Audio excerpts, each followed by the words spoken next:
So this is it. This is the rig that I've been trying to build up for the last 3 years, 3.5 years of owning the Sony FX6. It's taken a few different iterations to get it to a point where I've felt like I've been completely comfortable with this camera while shooting any kind of field sport, whether it's a soccer or football game.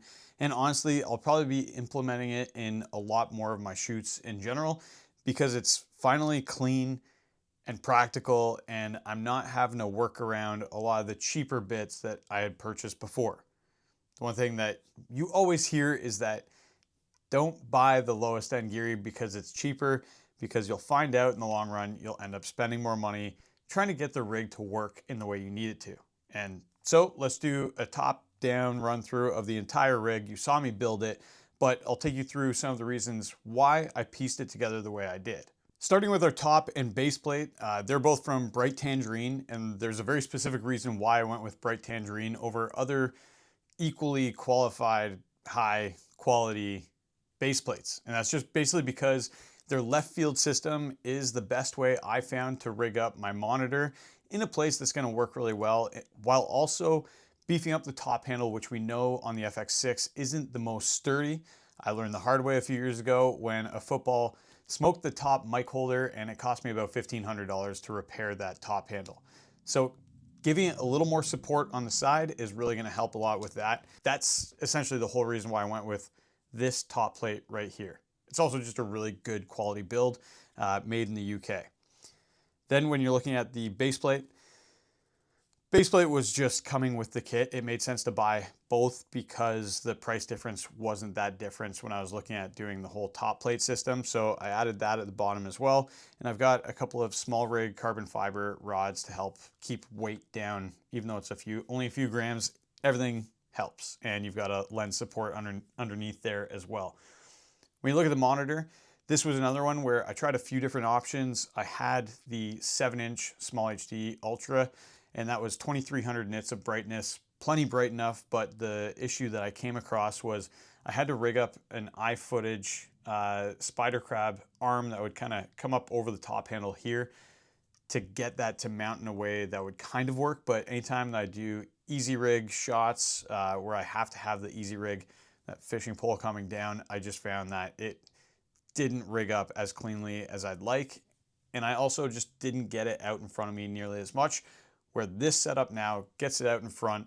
It's a lot cleaner, smaller monitor, and it's even brighter. 3000 nits of brightness means that I can even see in high noon sun when I'm shooting a football game and know that I'm gonna get my shots in focus and exposed every time. Now the monitor is connected with just a newer cheese plate that I got off of Amazon, and then it has a Condor Blue mini lock. It's just a quick release lock that I can slide the monitor on and off really quickly if I need to.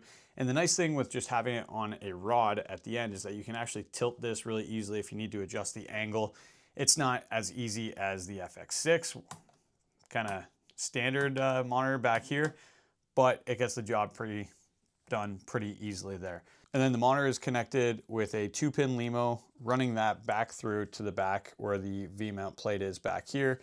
And then we have an SDI cable running through the monitor to another device that we'll get to in just a minute.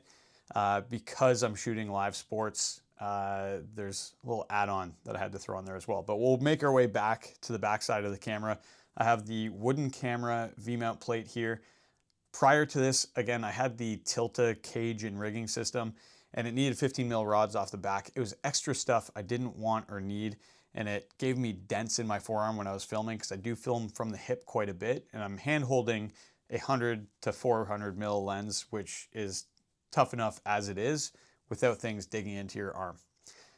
Now, with that wooden camera, it's also hard mounted to the back of the camera, and it still allows you to hot swap batteries, because you can still fit the Sony batteries inside the camera, and then you can change your V-mounts without having to power down the camera, which is super useful on quick shoots like shooting sports and football specifically. On the back of the V-mount adapter, you're gonna see I have the, this is the Teradek Mobile. This is the only piece of this kit that's not mine. This is actually one of my clients, Maple Leaf Sports and Entertainment, have given me this for the season because they want to get social edits out as quickly as possible. And what this does is it sends out an MP4 file out to their editors as I'm shooting, so that they can cut good shots that I get almost immediately. It uploads it through a 3G, LTE, and 5G network. There's actually another add-on that I can throw on if I'm having any issues with signal, but so far it hasn't been an issue yet. Then on the back, I use these micro batteries from SmallRig and Newer. They do the trick, and they're USB-C chargeable. So on the channel before, I've talked about my 4-bank USB-C charger. I plug them all in through that, and it does a great job. Now, the only thing that would make this setup even cleaner would be if I could just run this monitor here and run the Sony menus through here. But because I'm sending a signal to the editors right away, I still have to run my Sony menus off of the OEM monitor off the back, and then send a clean signal through to my monitor. And this is where it gets a little more complicated too, because I'm sending an SDI signal from the camera to the Teradek.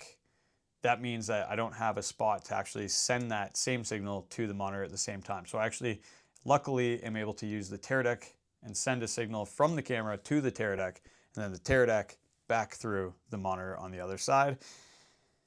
And this is essentially the dream FX6 rig that I've been using for the past 2 or 3 months now, that I've had it all pieced together and built out. There's a couple other pieces that I'm waiting on, and that's just a top handle extender back here. So if I'm sending a wireless video feed as well to a director's monitor, I can rig that up on the extension handle. And then on the top plate here, I can mount up an easy rig, quick release, and then it's dialed. And I'm pretty excited about it. Been super happy with how easy it is to build, tear down, and get the shots that I need to get without missing a beat, because ultimately this monitor, again, gives you the brightness so that you won't ever miss a shot.